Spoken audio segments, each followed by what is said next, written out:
Class 12th वालों, ऐसी दसों वीडियोस तुमको YouTube पे मिल जाएंगी, लेकिन इस वीडियो को बस तुम 2 मिनट का मौका देना, अपने आप समझ आएगा। इस वीडियो में बहुत अलग चीजें मैं तुम लोगों को बताने वाला हूं। सबसे पहले क्वार्टर वाइज गोल्स पे डिस्कशन करूंगा कि हर 3 महीने तुम्हारा क्या टारगेट होना चाहिए। फिर मैं तुमको कुछ रूल्स भी बताऊंगा। तुम अगर इन रूल्स पे through out the year stick रह गए ना दोस्तों, 11th तक अगर तुम एवरेज स्टूडेंट भी थे ना, 12th में तुम अपनी परफॉर्मेंस से सबको सरप्राइज कर दोगे। तुम्हारे टीचर्स को, तुम्हारे पेरेंट्स को, इनफैक्ट तुम्हारे दोस्त तक सरप्राइज हो जाएंगे और तुमको बोलेंगे यार तुझमें इतना पोटेंशियल था, मुझे कभी पता ही नहीं चला।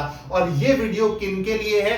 अगर आप साइंस स्ट्रीम में पीसीएम स्टूडेंट है, आपके लिए है वीडियो। और अगर आपने कॉमर्स और आर्ट्स ले रखी है लेकिन मैथ्स है आपके पास, तो भी ये वीडियो आपके लिए है। 2 मिनट मांग रहा हूं आप लोगों से। 2 मिनट के बाद अगर आपको लगता है कि सर वही घिसी पिटी बातें कर रहे हैं, मैं आपको क्लियरली बोल रहा हूं, पूरे साल मेरी एक भी वीडियो मत देखना और मेरे चैनल को सब्सक्राइब भी मत करना। सबसे पहले मैं 2 फॉल्स क्लेम्स पे बात करूंगा।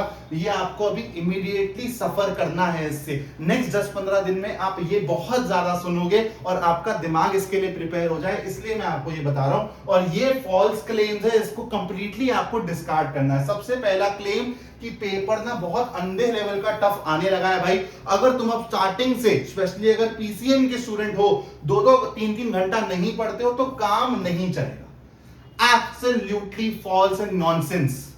स्ट्रेस देगा या आपको फालतू के लिए, तुमको स्ट्रेस लेना ही नहीं है। पेपर का लेवल इंक्रीज हुआ है, इजी आता था पहले, अब मॉडरेट लेवल का आने लगा है paper, that is absolutely true. लेकिन ये फालतू के लिए आपको स्ट्रेस दे रहा है, इतना स्ट्रेस नहीं लेना।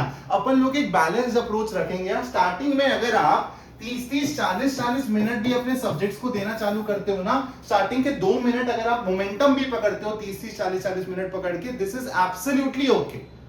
And 12th is also a class of memories ना। और मैं बहुत स्ट्रॉन्ग बिलीवर हूं बैलेंस अप्रोच रखने का। तो आपको पढ़ाई भी कंसिस्टेंटली करनी है, बाकी स्पोर्ट्स और थोड़ा सा जो मेमोरीज वाला पार्ट है उस पर भी फोकस करना है यार। 12th दोबारा थोड़ी ना आएगी आपकी जिंदगी में। तो दिस इज एब्सोल्युटली फॉल्स। आपको स्ट्रेस नहीं लेना है। हम लोग यार मस्त मेहनत करेंगे, मस्ती भी करेंगे, एक बैलेंस अप्रोच रख के मैं आपको परफेक्ट रिजल्ट लाके दिखाऊंगा, मेरी गारंटी है। बस आप लोग मेरी बात को समझना कि स्ट्रेस नहीं लेना यार, विदाउट स्ट्रेस पढ़ाई करेंगे। दूसरा फॉल्स क्लेम, कुछ आपको सीनियर्स, कुछ रिलेटिव्स ऐसे ही बोलेंगे कि यार बोर्ड एग्जाम है, तुम ना नवंबर दिसंबर से पढ़ लेना, बड़े प्यार से अच्छे मार्क्स ले आओगे। तो अब ऐसा भी नहीं चलेगा। पेपर का लेवल डेफिनेटली इंक्रीज हुआ है तो तुमको कंसिस्टेंट तो रहना पड़ेगा स्टार्टिंग से। अगर तुम एंड के 3-4 महीने पढ़ के सोचोगे कि मैं फोड़ दूंगा बोर्ड एग्जाम, तो ये भी नहीं होने वाला है। तो ये दोनों की दोनों चीजें करने से तुमको बचना है, ठीक है? कहीं बीच में रहना, एक बैलेंस अप्रोच अपने को रखनी है। अब अगर हम पूरे साल के बारे में सोचने वाले हैं, कितनी मेहनत करनी है, कितने घंटे पढ़ना है सर, तो एक बार 2026 के पेपर का रिव्यू कर ले, क्योंकि ये सब चीजें इंपॉर्टेंट है हमको जाननी, और इसी की तरीके से हमको अब आगे तैयारी को परस्यू करना है। तो अगर मैं 2026 के पेपर को एक ओवरऑल तरीके से देखूं तो पेपर का लेवल डेफिनेटली इंक्रीज हुआ है। तो हमको अब अपनी तैयारी भी थोड़ा सा लेवल अप करनी पड़ेगी। सिर्फ एनसीईआरटी करने से काम नहीं चलेगा। अब हमको एनसीईआरटी के अलावा भी मल्टीपल रेफरेंसेस को यूज करके सवाल लगाने पड़ेंगे, तब जाके हम लोग एक्चुअली बोर्ड एग्जाम के लिए प्रिपेयर अपने आप को कर रहे हैं। दूसरा, नए सवाल बनने लगे हैं। सीबीएसई अभी तक एक आलसी मूर्ति की तरह थी मेरे लिए कि भाई आलस का पिटारा है, वही क्वेश्चंस घुमा फिरा के रिपीटेड फॉर्मेट में डालते रहते हैं। नहीं, अब सीबीएसई ने अपनी इमेज कर ली है चेंज।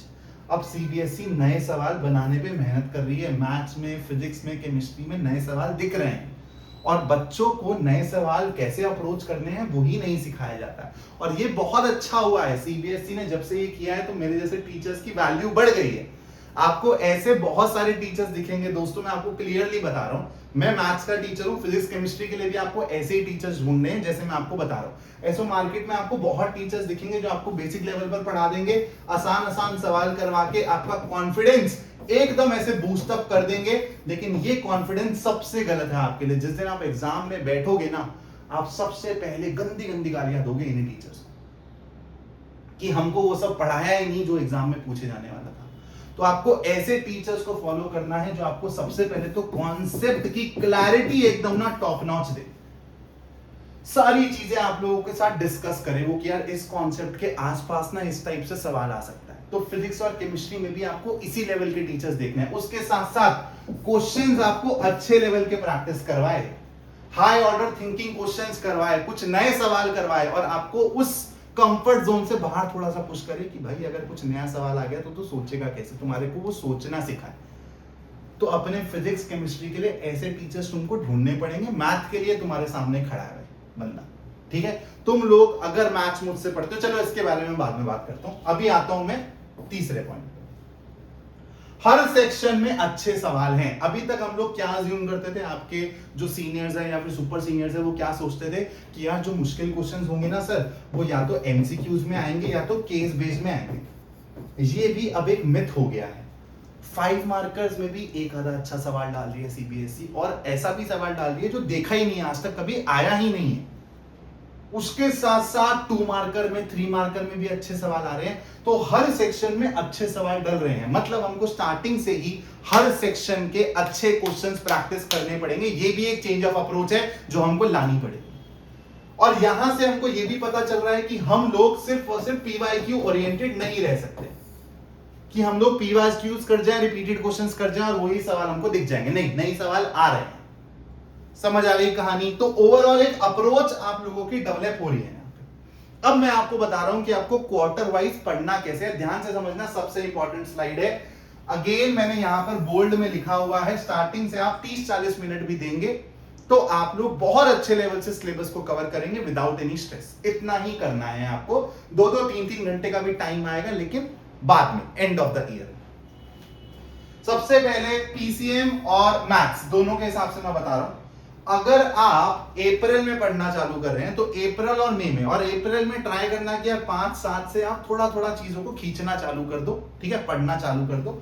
तो पहले के 2 महीने यानी कि अप्रैल और मई में मेरा टारगेट रहेगा कि मैं 4 चैप्टर कवर कर दूं, फिजिक्स केमिस्ट्री मैथ्स की। और यहां पे मैंने अलग से भी लिखा हुआ है मैथ्स के लिए कि आपको 4 चैप्टर कवर करने में फोकस करना है। 2 महीने 4 चैप्टर बहुत प्यार से कवर कर लोगे। बहुत प्यारे प्यारे अच्छे से चैप्टर है, जैसे मैथ्स के चैप्टर आसान है स्टार्टिंग के, केमिस्ट्री के चैप्टर आसान है, फिजिक्स में भी आपको रेलेवेंस दिखेगी जो आपने पिछला पढ़ा है, तो इजीली बच्चा कैच कर लेता है। और स्टार्टिंग के 2 महीने यानी कि 15 दिन फॉर 1 चैप्टर बड़े प्यार से आप ना वो 11 से 12 का ट्रांजिशन मार दोगे।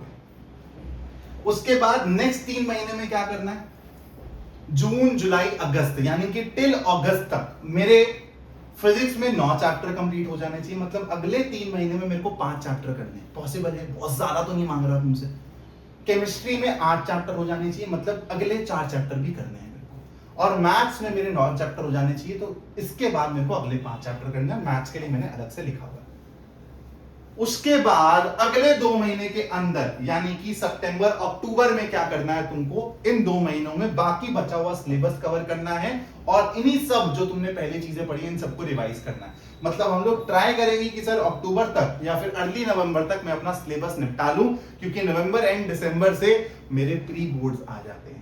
और तुम तो 12th के स्टूडेंट हो, तुमको मल्टीपल जगह भी फोकस करना पड़ता है। कभी कभी तुम ऐसा जेई को लेके ज्यादा स्ट्रेस ले लोगे, क्योंकि तुम में से मैक्सिमम स्टूडेंट जेई दे रहे होंगे। जनवरी में तुम्हारा जेई अटेम्प्ट आ जाएगा, तो इसलिए अगर तुम ये वाला टारगेट लेके चलोगे ना तो तुम बहुत बैलेंस्ड अप्रोच रख पाओगे। तुमको टाइम मैनेजमेंट में दिक्कत नहीं होगी, मल्टीटास्किंग बहुत इजीली कर लोगे। प्लीज बट मैं एक चीज और बोल रहा हूँ यार, स्ट्रेस नहीं लेना है, ठीक है यार। मस्ती में चीजें करते हुए चलेंगे, सारी चीजें बहुत इजीली हो जाएंगी। बस स्ट्रेस नहीं लेना है, टाइम टू टाइम चीजों को फॉलो करना है, कंसिस्टेंसी बना के रखनी है बस। अब मैं तुमको बता रहा हूं वो रूल्स। अगर तुमने ये रूल्स फॉलो कर लिए, कंसिस्टेंसी झक मार के तुम्हारे पीछे आएगी, तुम कभी भी अपने गोल से डाइवर्ट नहीं होगे। सबसे पहला रूल, जो भी कॉन्सेप्ट तुम पढ़ रहे हो उसमें, जो भी कॉन्सेप्ट तुम पढ़ रहे हो ऑफलाइन कोचिंग में, ऑनलाइन कोचिंग में, मान लो कि मैंने तुमको पहले चैप्टर का कुछ कॉन्सेप्ट पढ़ाया, मैंने वन शॉट डाला, 4 घंटे का वन शॉट था। तुमने इस 4 घंटे के वन शॉट को 4 स्लॉट्स में पढ़ने की सोची, 1-1 घंटा करके। पहला 1 घंटे तुमने जो भी पढ़ा, जो भी कॉन्सेप्ट पढ़ा, जब तुम सेकंड घंटा देखने वाले हो ना, तो इस पहले घंटे को प्लीज 24 घंटे के अंदर रिवाइज कर दो। यही यहाँ पे लिखा हुआ है, जो भी कॉन्सेप्ट सीख रहे हो, पढ़ रहे हो, उसको विद इन 24 आवर्स आपको रिवाइज करना है। और ये एक बहुत बड़ा साइकोलॉजिकल ट्रिक है, चीजों को लंबे टाइम तक दिमाग में रखने के लिए। आप कभी नहीं भूलोगे। वरना 10th में आपने ये फील नहीं किया होगा, 12th में आप फील करोगे सिलेबस चैप्टर्स बहुत बड़े बड़े हैं, 2 चैप्टर्स कवर करने के बाद तीसरे पे जाओगे ना, पीछे वाला सब भूल जाएगा। स्पेशली मैथ्स और फिजिक्स के अंदर ये आपको पक्का देखने को मिलेगा। तो इसलिए ये एक ऐसी रामबाण चीज है आपके लिए, आप अगर इस रूल को फॉलो कर लेते हो ना, आप लंबे टाइम तक कॉन्सेप्ट्स को अपने दिमाग में रख पाओगे। और उसी के साथ साथ उस कॉन्सेप्ट पे आपने 10 से 15 सवाल लगा लिए। जैसे आपको पता है कि सर ने ये वाला सब टॉपिक पढ़ाया, आपने मैथ्स में उठाया, बुक उठाई एनसीईआरटी की और इसके अराउंड के एग्जांपल्स लगा लिए और पहली एक्सरसाइज में जो भी सवाल थे इस कॉन्सेप्ट के अराउंड लगा लिए। वहां से तो फिर आपका कॉन्सेप्ट और बेटर लेवल पर चला जाएगा। उसके बाद इस कॉन्सेप्ट को दोबारा देखने की जरूरत नहीं पड़ेगी, लंबे टाइम तक पूरे साल दिमाग में बैठा रहेगा। सेकेंड रूल क्या है? जैसे ही आपका एक चैप्टर कंप्लीट हुआ किसी भी सब्जेक्ट में, फिजिक्स में, केमिस्ट्री में, मैथ्स में, सबसे पहले आपको एनसीईआरटी की तरफ भागना है और उस चैप्टर की एनसीईआरटी कंप्लीट करनी है। स्टार्टिंग से ही हम इस रूल को फॉलो करेंगे। दूसरा, क्वेश्चन बैंक में आप लोगों को बताऊंगा, अभी आपके अपडेटेड क्वेश्चन बैंक्स नहीं आए हैं इस साल के, मैं इस पे एक सेपरेट वीडियो बनाऊंगा, लेकिन आपको क्वेश्चन बैंक लेना है और इन क्वेश्चन बैंक्स में आपके पीवाईक्यूज हर टाइप के सवाल कवर हो जाते हैं, एमसीक्यूज, केस स्टडी क्वेश्चन, सब चीजें कवर हो जाती है। तो आपने उसके बाद उस चैप्टर के लिए इस क्वेश्चन बैंक में जितने भी सवाल है वो सब लगाने हैं। और उसके बाद आपके टीचर्स जो आप चूज करते हो ना, वो आपको इस टाइप की चीजें कराएंगे। तो आपको इस चैप्टर के लिए MCQs, case study, competency based questions, maths के लिए मैं तुम लोगों को ये चीजों पे फोकस ज्यादा करवाऊंगा, यही मेरी यूएसपी है। हम लोग नए सवालों पे फोकस करेंगे, हम लोग अच्छे सवालों पे फोकस करेंगे। बस इजी सवाल करके ना फेक कॉन्फिडेंस नहीं दूंगा मैं तुम लोगों को। और तुम लोगों को मैथ्स के लिए ना सिर्फ मुझे 1 महीना देना है। तुम लोग अगर 10th और 11th में मुझसे पहले पढ़े हुए हो तो तुमको ऑलरेडी पता होगा कि मेरे पढ़ाने का स्टाइल क्या है। अगर तुम इस वीडियो को या फिर मेरे चेहरे को, मेरे चैनल को पहली बार देख रहे हो, तुम सिर्फ 1 महीना दो मुझे, मैं तुम्हारी सारी की सारी परेशानियां अब तक मैथ्स में जो भी तुमको हुई है ना, मैथ्स से नफरत है, तुमको मैथ्स नहीं समझ आई है, तुमको मैथ्स से फॉर श्योर प्यार हो जाएगा। अरे भाई, बड़ी रंगीन पर्सनालिटी है अपनी यार, तुम मौका तो दो, तुमको मुझसे भी प्यार हो जाएगा, मैथ्स से भी प्यार हो जाएगा। क्योंकि मैं कभी भी ये अज्यूम नहीं करूंगा कि यार 11th में तुम ये सीख कर आए होगे, 10th में ये चीज तुम सीख कर आए होगे। एकदम बेसिक लेवल से छोटी छोटी बातें भी तुमको बताते हुए कवर करवाऊंगा चीजें। और बहुत टाइम है अपने पास, टाइम की कमी नहीं। मैं अपने वन शॉट्स में भी इतने डिटेल्ड तरीके से चीजें समझाता हूं, तो तुम लोगों को अभी चैनल पर कंटेंट आना चालू होगा, अपने आप चीजें समझ आ जाएंगी। 1 महीने का टाइम दे देना तुम तो चैनल को सब्सक्राइब करके रखना फॉर मैथ्स। और प्लीज फिजिक्स और केमिस्ट्री के लिए भी ऐसे ही टीचर्स तुम लोगों को सर्च करने हैं, मैं रेकमेंड कर दूंगा। अगर तुम बोलोगे तो कमेंट में लिख के चले जाना। कमेंट में 2 चीजें लिखनी है तुमको इस वीडियो में। सबसे पहले तुम्हारा target percentage, sir I want to score 90% in class 12, I want to score 95% in class 12, जो भी तुम्हारा टारगेट है वो लिखोगे। दूसरा, अगर तुमको रिकमेंडेशन चाहिए फिजिक्स और केमिस्ट्री के टीचर के लिए तो वो भी लिख देना, sir please recommend good physics and chemistry teacher. तीसरा रूल क्या है अपना, हर वीक के एंड में, चाहे चैप्टर कंप्लीट हुआ हो या नहीं हुआ हो, उस हफ्ते में तुमने फिजिक्स, केमिस्ट्री, मैथ्स के जो भी कॉन्सेप्ट सीखे हैं, आप किसी और सब्जेक्ट पे भी ये वाली स्ट्रैटेजी लगा लेना। जो भी कॉन्सेप्ट उस पूरे वीक में आपने सीखे हैं उनको प्लीज एक बार रिवाइज कर लेना। यहां से यहां पर जो आपका एक लॉक पड़ा था ना, ये लॉक और मजबूत हो जाएगा, वो कॉन्सेप्ट आपका दिमाग छोड़ के नहीं जाएगा कभी। तो आपने एक तरीके से डबल सेफ्टी कर दी है ये वाला रूल लगा के। ठीक है भाई। उसके बाद रिसोर्सेज के ऊपर यार soon I will upload a video, 4 to 5 days दे दो, बुक्स आने दो अभी इस साल की, उसके बाद मैं आपको रिसोर्सेज के ऊपर बताऊंगा। अभी आपको एनसीईआरटी लेके अगले 2-3 दिन में चालू करना है। आप लोग बोलोगे तो मैं एक और वीडियो बना दूंगा जहां पर मैं आप लोगों को ये बताऊंगा कि भाई अप्रैल से, अब 7th of अप्रैल से आपको शुरुआत कैसे करनी। तो मैं आपको यहाँ पे बताऊंगा कि 7th अप्रैल से आपको मई एंड तक क्या क्या चीजें करनी है, कैसे कैसे चीजें करनी है। आई होप इस वीडियो से आपको फायदा हुआ होगा और 2 मिनट से ज्यादा आप लोग रुके होंगे और आपको बहुत सारी नई चीजें सीखने को, समझने को और एक अप्रोच पता चली होगी कि 12th को अप्रोच कैसे करना है। चैनल को सब्सक्राइब करके रखना। मेरा नाम है गगन मक्कड़, मैं मैथ्स का टीचर हूं। मैं आपकी 12th की मैथ्स एकदम बिंदास तरीके से कवर करवाऊंगा फ्रॉम बेसिक 0 लेवल। आपको मैथ्स से नफरत है तो भी टेंशन की बात नहीं है, आपको सारी चीजें एकदम मक्खन की तरह क्लियर होंगी। This is my surety. Thank you so much for watching this video. Signing off now, Gagan Makkar. जय हिंद दोस्तों।